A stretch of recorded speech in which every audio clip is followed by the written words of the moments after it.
Good morning. It is December 21st, first day of winter, and starting tomorrow, the days start getting a little bit longer. And you people living in the southern hemisphere, that means your days are getting shorter, so guess what? Winter's coming, haha. But not much progress on the old Model A today, or this past week. Holiday week means it's really busy for me, so I didn't get much time up here. And lost internet. We had an ice storm Thursday night, so I haven't had internet until not that long ago. So I've just been trying to play catch up, basically with emails and Facebook and YouTube, and had some feelers out for some transmissions, and I couldn't get a hold of nobody.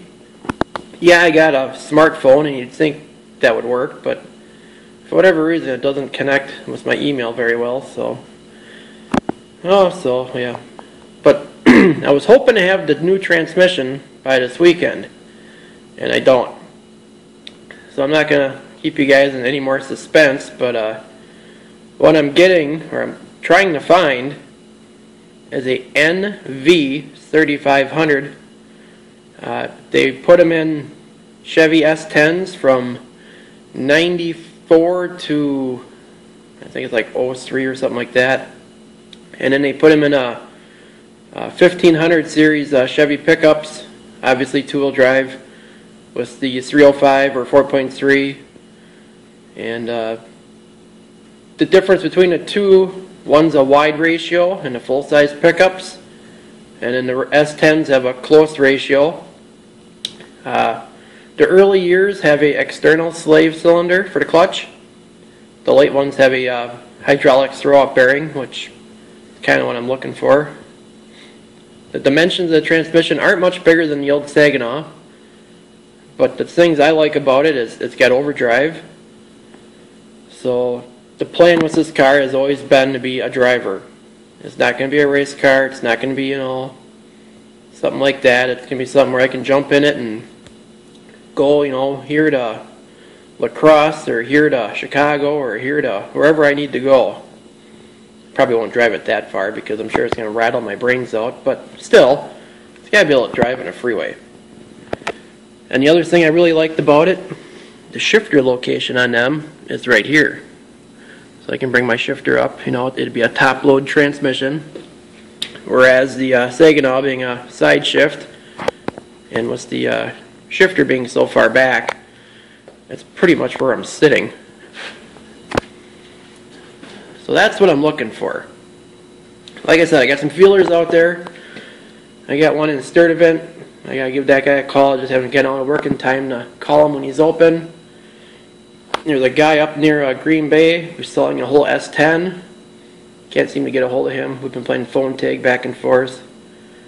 And he did send me a text message saying that he's got a guy buying it this weekend, so I'm not even going to bother.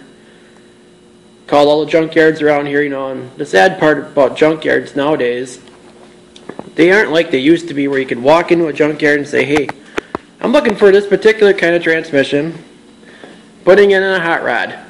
And the first thing out of their mouth is always, so I need the VIN number of the vehicle. And you have to kind of look at them and repeat what you just said. I'm putting this in a hot rod. So I can give you the 30 Model A VIN, but I'm pretty sure that 5-speed transmission is not going to come up, nor is, a 30 Model A in your little computer. And the guy just looks at you funny yet, and you just kind of shake your head and say forget it and walk away. But you can get them off the internet, about $600 to $900 plus shipping.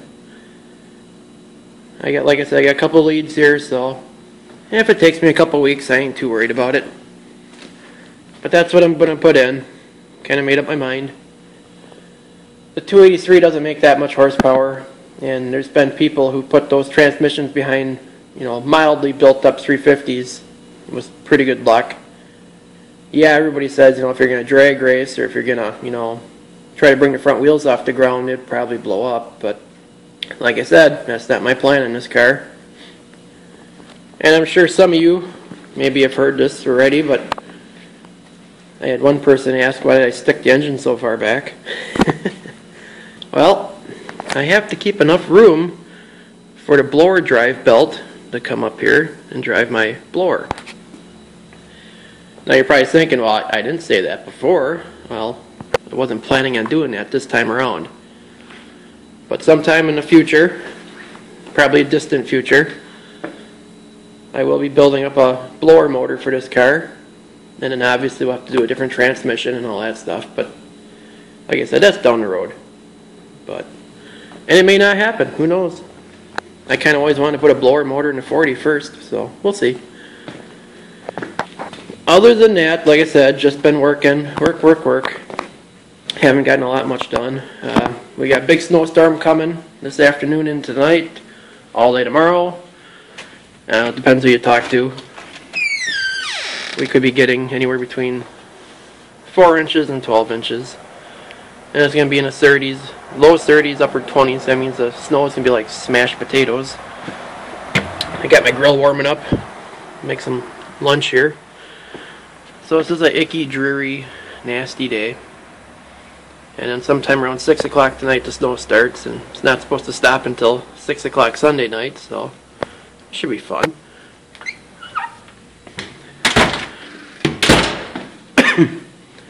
What else do I got?